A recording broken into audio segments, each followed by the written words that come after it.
Hello student, स्वागत करता हूं आपका ईएडी ऑनलाइन में, जहां पर मैं आपके लिए लेकर आया हूं शॉर्ट लेक्चर सीरीज में।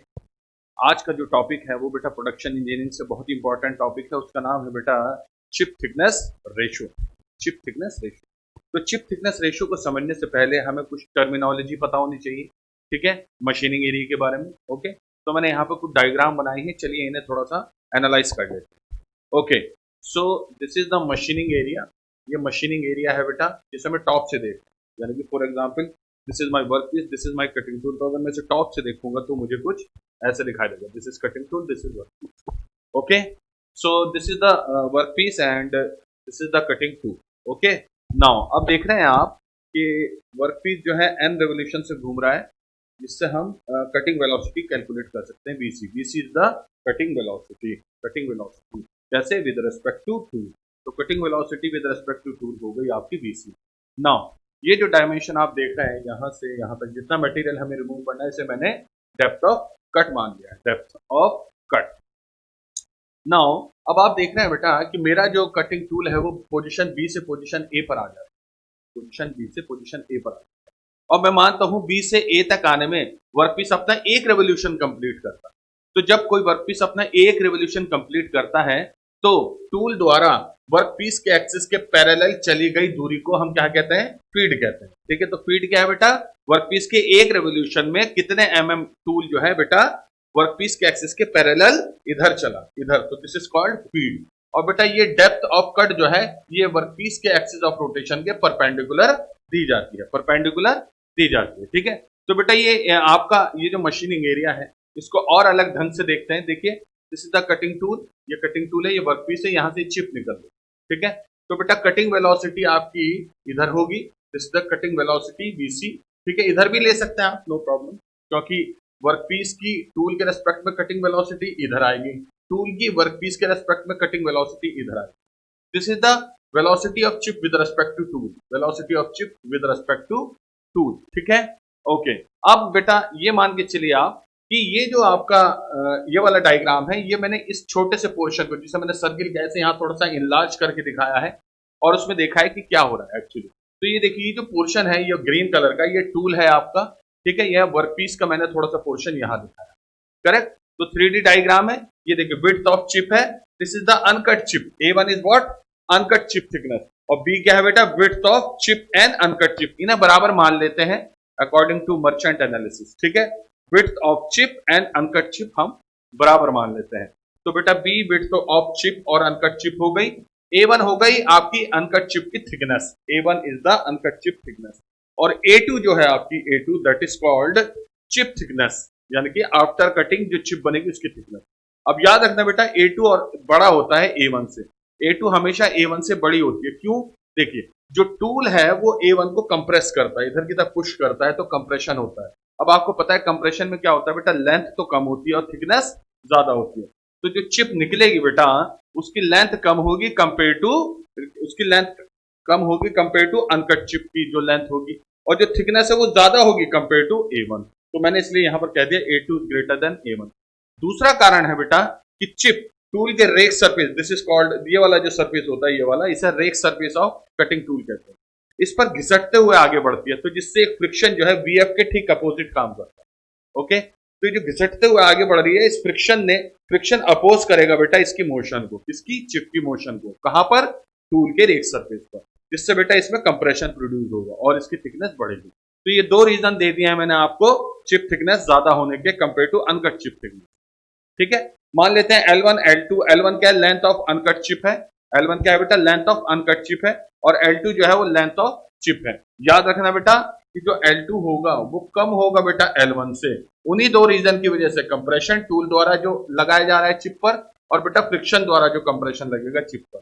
ठीक है, चिप की लेंथ अनकट चिप की लेंथ से कम हो जाएगी, तभी तो आपकी थिकनेस ज्यादा होती है। ओके, नाउ अब बेटा इस टूल को अगर मैं यहां देखूं तो ये वर्टिकल प्लेन अगर मैं लूं इस लाइन के साथ, तो आप देखेंगे एक एंगल बनेगा अल्फा, इसे कहते हैं बैक रेक एंगल। क्या कहते हैं इसे? Back rake angle. और बेटा ये वाला जो गामा एंगल होता है इसे कहते हैं relief angle, and relief angle.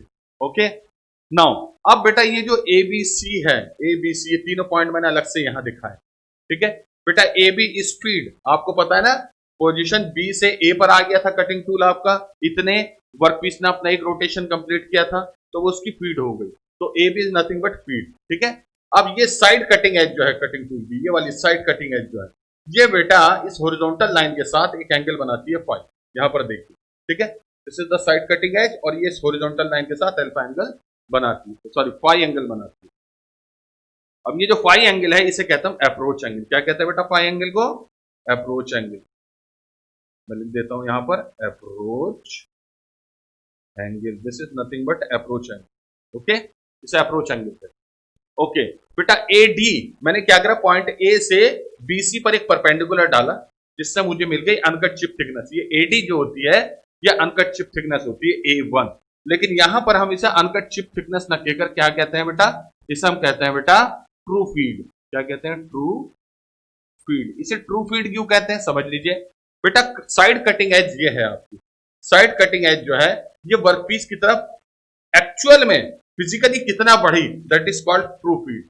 तो ये जो कटिंग एज है ये बेटा आपका, आप देखेंगे इसकी परपेंडिकुलर डिस्टेंस किससे बेटा, इससे, इस लाइन से, ये कहलाती है ट्रू फीड। और यही बेटा अनकट चिप थिकनेस के बराबर होती है, यही अनकट चिप थिकनेस के बराबर होती है, ठीक है, ओके। तो बेटा ये मैंने पूरा एनालिसिस दिया, यहां पर आप देख सकते हैं this is the chip velocity and this is the cutting velocity, ठीक है।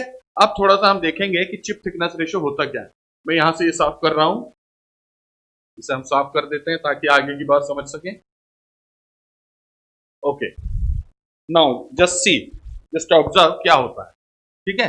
देखिए बेटा ये जो ट्रू फीड है A1, जिसे हम अनकट चिप थिकनेस भी कहते हैं, ये ट्रायंगल ADB के अकॉर्डिंग, देखिए ट्रायंगल ADB एक राइट एंगल ट्रायंगल है, तो अगर मैं इसमें साइन फाई लेता हूं तो वो बराबर होगा AD अपॉन F, यानी कि A1 अपॉन F।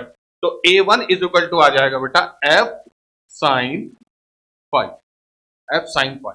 तो बेटा जो ट्रू फीड यानी कि अनकट चिप थिकनेस होती है वो फीड और साइन ऑफ अप्रोच एंगल के मल्टीप्लिकेशन के बराबर होती है।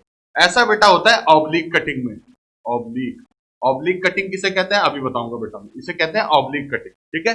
अगर if phi is equal to 90 degree, अगर फाई 90 डिग्री हो जाए, यानी कि ये जो कटिंग एज है ये बिल्कुल सीधी ऐसे हो जाए, और जब ये ऐसे सीधी हो जाएगी तो वर्कपीस का जो रोटेशन एक्सिस है उसके परपेंडिकुलर हो जाएगी, तो क्या होगा बेटा, तब अनकट चिप थिकनेस या ट्रू फीड A1 बराबर होगी फीड के, ठीक है। ये होता है बेटा orthogonal cutting, orthogonal cutting, orthogonal cutting के बराबर। अब समझिए बेटा ऑब्लिक कटिंग, ऑर्थोगोनल कटिंग में क्या होता है कि साइड कटिंग एज यानी कि ये वाली कटिंग एज वर्कपीस की एक्सिस ऑफ रोटेशन के ठीक परपेंडिकुलर होती है, ठीक है। और अगर साइड कटिंग एज वर्कपीस के एक्सिस के परपेंडिकुलर नहीं है तो उसे हम ऑब्लिक कटिंग कहते हैं, ठीक है, ओके। चलिए यहां से ये चीज हमें समझ में आ गई, ये बहुत इंपॉर्टेंट है बेटा, गेट में बहुत काम आती है ये चीज, अक्सर इसमें बच्चे कंफ्यूज रहते हैं, उसे आज हमने दूर कर लिया इस कंफ्यूजन को, ओके। नाउ अब याद रखना बेटा जो चिप थिकनेस रेशियो होता है RC, वो बराबर होता है बेटा A1 upon A2, A1 upon A2। अब देखिए A1 छोटा है A2 बड़ा है, हमने देखा था अभी पीछे, A1 छोटा होता है A2 बड़ा होता है, तो बेटा ये वैल्यू हमेशा 1 से कम होगी, ये वैल्यू हमेशा 1 से कम होगी, इसे कहते हैं चिप थिकनेस रेशियो। क्या कहते हैं इसे? Chip thickness ratio.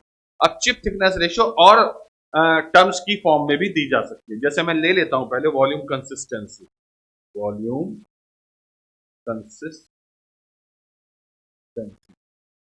Volume consistency ले लेता हूं, यानी कि जितना वॉल्यूम कटिंग टूल की तरफ अप्रोच कर रहा है, जितना वॉल्यूम कटिंग टूल की तरफ आ रहा है उतना ही कटने के बाद बाहर निकलेगा, तो एक तरह का कंट्रोल वॉल्यूम बन जाएगा।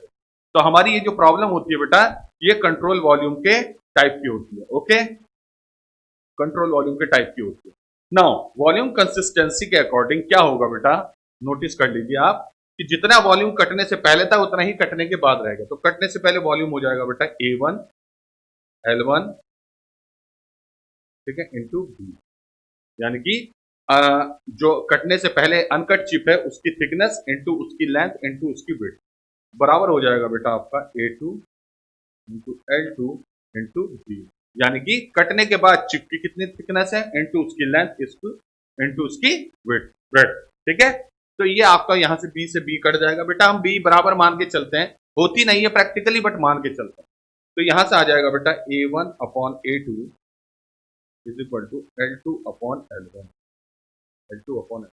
तो बेटा ये किसके बराबर होगा, ये भी होगा आपका RC, chip thickness ratio. Chip thickness, अब चिप थिकनेस रेशियो आपको पता है 1 से कम होता है, तो ये रेशियो भी 1 से कम होगा, तो डेफिनेटली L2 छोटा होगा और L1 बड़ा होगा, हमें पता चला। ओके, अब बेटा हम ले लेते हैं, यहां तक ये हो गया बेटा। अब मैं इसे साफ कर देता हूं और आगे की बात समझते हैं। अब हम ले लेते हैं बेटा वॉल्यूम फ्लो रेट। चूंकि ये कंट्रोल वॉल्यूम है तो वॉल्यूम फ्लो रेट कांस्टेंट रहेगा। अगर आपने थोड़ी बहुत थर्मोडायनेमिक्स पढ़ी है तो उसमें पढ़ा होगा कि कंट्रोल वॉल्यूम में वॉल्यूम फ्लो रेट कांस्टेंट रहता है। तो वॉल्यूम फ्लो रेट ले लेते हैं बेटा, ठीक है। वॉल्यूम फ्लो रेट कैसे निकलेगा बेटा, देखिए एरिया A1 इंटू बी, यानी कि अनकट चिप का cross sectional area into cutting velocity, कितनी स्पीड से ये टूल की तरफ बढ़ रहा है। Uncut portion, this is the cross sectional area of uncut portion, और ये कितनी स्पीड से कटिंग टूल की तरफ बढ़ रहा है, that is BC, must be equal to A2 into B, यानी कि चिप का क्रॉस सेक्शनल एरिया और कितनी स्पीड से ये कटिंग टूल को छोड़ के जा रहा है, यानी कि चिप वेलोसिटी BF, ठीक है। तो ये हो गया वॉल्यूम फ्लो रेट। B से B कट जाएगा बेटा, तो यहां से अगेन फिर क्या आ जाएगा, A1 upon A2 is equal to आ जाएगा VF upon BC, that is equal to RC। यही तो चिप थिकनेस रेशियो के बराबर है। तो यहां से आपको पता चल गया, चूंकि RC 1 से कम होता है इसलिए ये रेशियो भी 1 से कम होगा। सो डेफिनेटली VF जो है बेटा वो छोटी होगी किससे, कटिंग वेलोसिटी से। और यहां से एक और हमारे पास रिलेशन आ गया कि अगर आपको चिप फ्लो वेलोसिटी निकालनी है तो आप कटिंग रेशियो की मल्टीप्लाई कटिंग वेलोसिटी से कर दीजिए, तो आंसर आ जाएगा। ओके, तो आंसर आ जाएगा। तो ये था बेटा आपका चिप थिकनेस रेशियो। अब याद रखना बेटा एक चीज होती है chip reduction coefficient. Chip reduction coefficient, short में लिख देता हूं कोएफिशिएंट को, चिप रिडक्शन कोएफिशिएंट। तो बेटा चिप रिडक्शन कोएफिशिएंट को RR कहते हैं। ये बराबर होगा 1 अपॉन RC के, यानी कि RC का ठीक उल्टा, यानी कि A2 upon A1 A2 upon A1 equal to BC upon BF equal to L1 upon L2, ये इसके बराबर है। तो अगर चिप रिडक्शन रेशियो पूछता है तो आप ये बता दें चिप रिडक्शन कोएफिशिएंट, ठीक है। तो chip reduction coefficient chip cutting ratio के ठीक इनवर्स होता है, रेसिप्रोकल, उल्टा होता है, ठीक है। अब याद रखना बेटा RC तो 1 से छोटा था, लेकिन RR चूंकि उल्टा हो गया बेटा तो ये हमेशा 1 से बड़ा होगा, ये हमेशा 1 से बड़ा होगा। हम कोशिश ये करते हैं बेटा कि फॉर गुड मशीनिंग,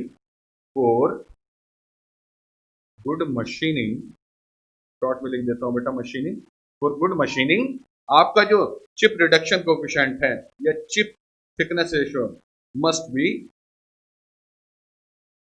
RC, ठीक है। यानी कि जो आपका चिप रिडक्शन कोएफिशिएंट है बेटा, चिप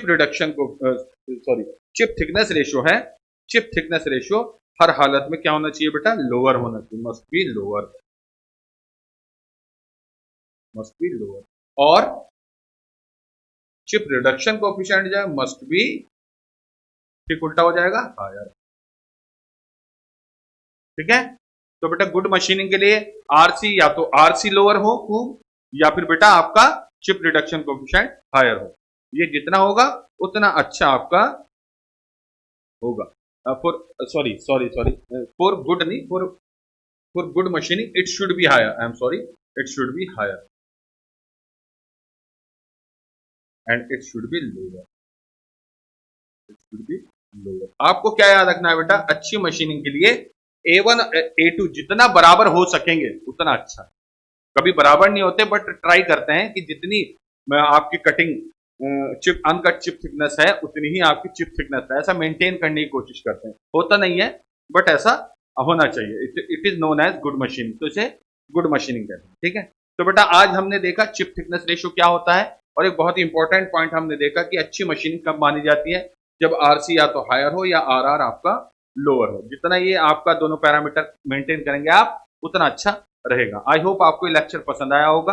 अगर पसंद आया बेटा तो इसे लाइक कीजिए, शेयर कीजिए, ठीक है, और हमारे चैनल को सब्सक्राइब कर लीजिए, क्योंकि आने वाले समय में भी इस तरह की छोटी छोटी इंपॉर्टेंट लेक्चर सीरीज आपके सामने आती रहेगी। अब मिलते हैं बेटा नेक्स्ट लेक्चर में, तब तक के लिए थैंक यू वेरी मच। जय हिंद, जय भारत।